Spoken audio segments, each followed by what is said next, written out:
Students, today we are going to study our next lesson, the Nelson Mandela Long Walk to Freedom. This has been written by Nelson Rolihlahla Mandela.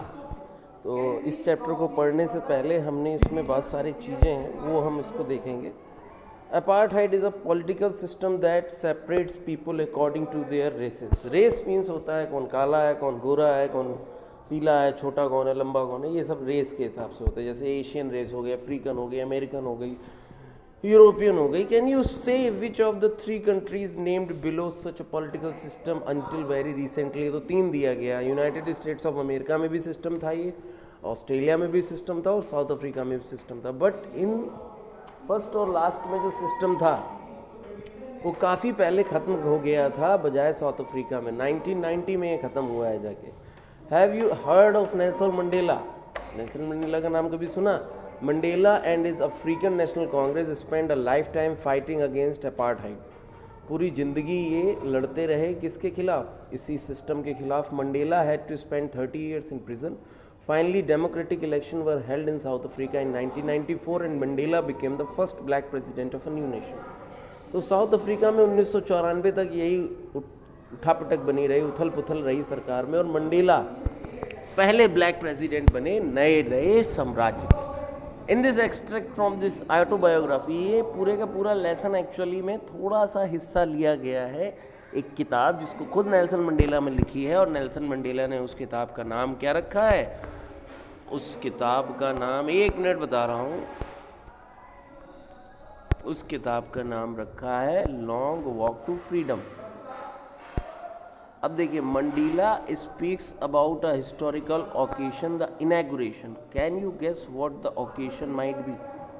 Mandela ने एक historic occasion का जिक्र किया है यहाँ पे, जिसका नाम उन्होंने कहा है द इनैगुरेशन, मतलब शुरुआत. क्या हो सकता है इसका मतलब? Check your guess with the news item from the BBC of 10 May 1994. अब शुरुआत करते हैं सीधे लेसन से, यहाँ से शुरू करते हैं. 10 May dawned bright and clear. 10 मई की सुबह थी ये चमकदार, उजेले वाली और साफ. For the past few days I had been pleasantly beside by the dignitaries and world leaders who were coming to pay their respect for the inauguration. पिछले कई दिनों से मैं स्वागत कर रहा था विश्व भर की कई हस्तियों की जो यहाँ पर आ रहे थे इनॉग्रेशन से पहले अपनी शुभकामनाएं और सम्मान देने के लिए. The inauguration would be the largest gathering ever of the international leaders on south African soil. ये शायद अभी तक की साउथ अफ्रीका की धरती पर विश्व के सभी बड़े नेताओं की शायद सबसे बड़ी मीटिंग थी. The ceremonies took place in the lovely sandstone amphitheater formed by the Union Buildings in Pretoria. ये एक ऐसी बिल्डिंग थी जहाँ गोरों का साम्राज्य चला था. For decades this had been the seat of white supremacy and now it was the site of rainbow gathering of different colors and nations for the installation of South Africa's first democratic non-racial government. तो ये जो ceremony होनी जा रही थी, ये होनी जा रही थी कहाँ पे होने जा रही थी? देखिएगा, ये होनी जा रही थी बिल्डिंग्स इन प्रिटोरिया. और ये डिकेड सालों तक ये किसकी सुप्रीमेसी में रही? वाइट सुप्रीमेसी में. और ये अब sites of rainbow gathering of different colours and nation, कई सारे देश जिसमें कई तरह के लोग रहते थे. इंस्टॉलेशन मीन्स जो शुरुआत होने जा रही थी south Africa first democratic, south Africa की पहली लोकतांत्रिक नॉन रेसिकल, बिना किसी जातिवाद, समाजवाद, नस्लवाद वाली गवर्नमेंट के साथ. On that lovely autumn day I was accompanied. मैं उसमें समाजवाद बोल गया, उस शब्द को आप डिलीट रखिएगा. समाजवाद नहीं होता है, जातिवाद और नस्लवाद, ये रखिएगा याद. One day on that lovely autumn day I was accompanied by the daughter Zenani. अब ये याद रखिएगा, ऑटम और स्प्रिंग में कई लोगों को कन्फ्यूज़न होता है. ऑटम होता है सर्दियों से पहनने वाले दिन और स्प्रिंग होता है गर्मियों से पहनने वाले दिन. दोनों ही एक जैसे ही होते हैं लगभग, स्प्रिंग और ऑटम. ऑटम में पत्तियां झड़ती हैं और स्प्रिंग में पत्तियां निकलती हैं. तो मैं अपनी डॉटर जिनानी के साथ on the podium. Mister de Klerk was the first sworn in the second deputy president. Then पहले कौन आए? Second deputy president. Then Thabo Mbeki was sworn in as first deputy president, deputy president. When it was my turn, जब मेरा turn आया, I pledged to obey and uphold the constitution and to devote myself to the well being of the republic and its people. मैंने कसम खाई कि मैं constitution और अपने लोगों की सब भलाई के लिए काम करूंगा. To the assemble guest and the watching world I said, जो मेहमान वहाँ थे और जो गेस्ट वहाँ थे उन सब से मैंने कहना शुरू किया. Today all of us by our presence here, सारे लोग जो जिनका प्रेजेंस यहाँ है, confer glory and hope to new born liberty.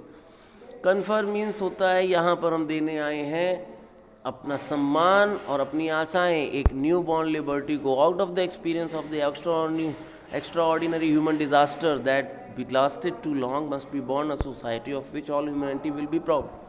उन्होंने ये कहा कि कई सालों के लगातार किए जाने वाले मानव संघर्ष में, जिनमें कई सारे व्यक्तियों की जानें गईं, के बाद आज हमारे पास एक ऐसे समाज का आविर्भाव हुआ है, समाज ऐसा पैदा हुआ है जिसमें सारी ह्यूमैनिटी, सारी मानवता को गर्व होना चाहिए. वी, हम, हु, जो were outlaws not so long ago, जो कि कानून के बाहर थे, मतलब हम अपराधी माने जाते थे, हमको कोई अधिकार प्राप्त नहीं थे, have today been given the rare privilege to be host the nations of the world on our Son.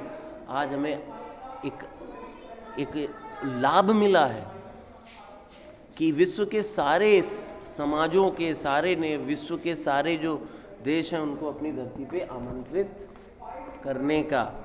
We thank all of our distinguished international guests for having come to take possession with the people of our country of what is after all a common victory for justice, for peace, for human dignity. We thank all our distinguished international guests. Distinguished means हो गया आए हुए सारे जो guest हैं उनको हम अपनी धरती से थैंक कहना चाहते हैं. ठीक है, क्यों कहना चाहते हैं कि वो आए, हमारे ये दिखाया कि हाँ अब उनका भी अधिकार हमारे देश पर है. मतलब अधिकार होने का मतलब वो घूम सकते हैं, आ सकते हैं. अब यहाँ किसी तरीके की रेसिकल गवर्नमेंट नहीं है जो उनके साथ भेदभाव हो, वो बिना किसी भेदभाव के यहाँ पे आ सकते हैं और पूरे विश्व के साथ एक मानवीय रिश्ता कायम कर सकते हैं. After all common victory for justice, और इसे हम कह सकते हैं कॉमन विक्ट्री जस्टिस की, पीस की और ह्यूमन डिग्निटी की. We have at last achieved our political emancipation. Emancipation होता है हम अपने जो राजनीतिक छुआछूत हमारे साथ जो ग्रहण चिपका हुआ था उससे बाहर निकल आए. We pledged ourselves to liberate our people from the continuing bondage of poverty. अब हम कसम खाते हैं कि हम अपने लोगों को बाहर निकालेंगे किससे? Bondage of poverty, deprivations, sufferings, gender and other discrimination, जो हमारे साथ भेदभाव सालों से होता चला आ रहा है, हम उससे बाहर निकलेंगे. Never never never and never again shall it be that this beautiful land will again experience the operation of one by another. आज के बाद ये धरती कभी भी एक व्यक्ति के द्वारा दूसरे व्यक्ति का जो वो होता है दबाव, जिसे कहते हैं दबाना, हम कभी नहीं, इस धरती पे कभी दोबारा नहीं होगा. The sun shall never set on so glorious a human achievement. Let freedom resign. God bless Africa. उन्होंने एक चीज़ और कही कि आज के बाद, आज ये जो सूरज अस्त हो रहा है, इसके बाद जब भी कभी उदय होगा तो कभी भी डिस्क्रिमिनेशन इस धरती पे इस सूरज को नहीं दिखाई पड़ेगा. अब स्वतंत्रता अमर रहे, भगवान अफ्रीका को आगे बढ़ाए. इतना कहने के बाद a few moments later we all lifted our eyes in awe as a spectacular array of South African jets. इसके बाद परेड शुरू हुई जिसमें साउथ अफ्रीकन जेट्स निकले, हेलीकॉप्टर निकले and troop carriers rode in perfect formation over the Union building. It was not only a display of pinpoint precision of military forces, न केवल एक पिन पॉइंट प्रिसीजन था military forces का, but a demonstration of the military loyalty to the democracy. बल्कि ये military की जो loyalty थी डेमोक्रेसी के प्रति वो भी इसके साथ दिखाई पड़ रही थी. To a new government, democracy के प्रति, एक नए समाज के, एक नए सरकार के प्रति that had been freely and fairly elected, जो कि स्वतंत्र रूप से और निष्पक्ष रूप से चुनी गई थी. वन ओनली मोमेंट्स बिफोर, कुछ समय पहले ही, the highest general of the South African defence forces and police, their chest bedecked bad act with ribbons and medals found days gone by saluted me and pledged their loyalty. ये सारे journal जो आज मुझे salute देख के अपनी loyalty साबित कर रहे थे, I was not unmindful on the fact. मेरे दिमाग में इस चीज़ को अच्छी तरह पता था that not so many years, कुछ साल पहले ही, before they would not have saluted but arrested me. अगर ये मेरे सामने आते तो ये मुझे गिरफ्तार करते, सल्यूट नहीं करते। फाइनली अ कैरवन, कारवा मीन्स होता है गाड़ियाँ जो एक के पीछे एक चलती हैं, of Impala jets lets a smoke trail of the black, red, green, blue and gold of the new South African flag. जो साउथ अफ्रीकन के झंडे में जो कलर होते हैं कौन कौन से, black, red, blue. Black represent करता है ब्लैक लोगों को, रेड रिप्रेजेंट करता है यहाँ के जो फर्टिलिटी को, ग्रीन रिप्रेजेंट करता है यहाँ की ग्रोथनेस को, ब्लू रिप्रेजेंट करता है यहाँ की कार्बनेस को, और गोल्ड रिप्रेजेंट करता है यहाँ की जो जिसे कहते हैं धन संपदा को। Of the new South African jet, ये धुआं निकालते हुए सारे इम्फाला जेट्स का कारवां वहाँ से निकल गया। The day was symbolised for me by the playing of our 2 national anthems. वो दिन मेरे जीवन का अहम दिन था क्योंकि उस दिन 2 नेशनल एंथम गाए गए थे, एक जो ब्लैक्स गाते थे, एक जो वाइट गाते थे। और उस दिन सारे के सारे ब्लैक और वाइट मिलके दोनों के दोनों नेशनल एंथम गा रहे थे। क्योंकि एक जो ब्लैक गाते थे वो वाइट्स को नहीं पता था, जो वाइट्स गाते थे वो ब्लैक को नहीं पता था, इसलिए हमको इसमें थोड़ी सी दिक्कत आ रही थी। But they would soon know the words by heart, लेकिन जल्दी वो पूरे के पूरे वर्ड अच्छे तरीके से जान सकते थे। Thank you very much.